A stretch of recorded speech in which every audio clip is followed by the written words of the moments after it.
Hi, I'm Dr. Stefan Craig. I'm a board-certified plastic surgeon and also one of the founding fathers of Renaissance plastic surgery. I entered into medicine in a very circuitous route. I originally wanted to be a football coach. My father, who was a professor, ultimately encouraged me to get a degree in exercise physiology. I did that, and while there, a nurse next to me, her husband was a heart surgeon, and she goes, why are you here? You should go to med school.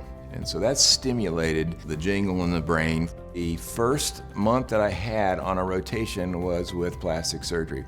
And ultimately I fell in love with it. One of the reasons that I was so fascinated with plastic surgery is that every patient is different. There is no two surgeries alike. Every case involves your own little tweak, your own little ideas, your thoughts. I've been in practice for 31 years now.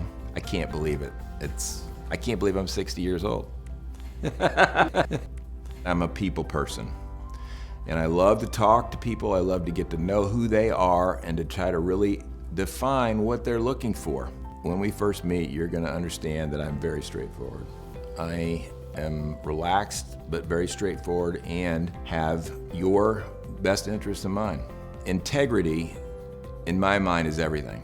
And whatever I recommend will truly be my honest opinion. I'm not here to sell you, I'm here to deliver results that you so seek. You, the patient, are my priority. I think a patient that has come in with concerns and is oftentimes very timid and unsure as to what this whole process entails, and when they go through the process, have an end outcome that they're ecstatic with, you can see it in their face. And that happy patient is the most rewarding aspect of what I do.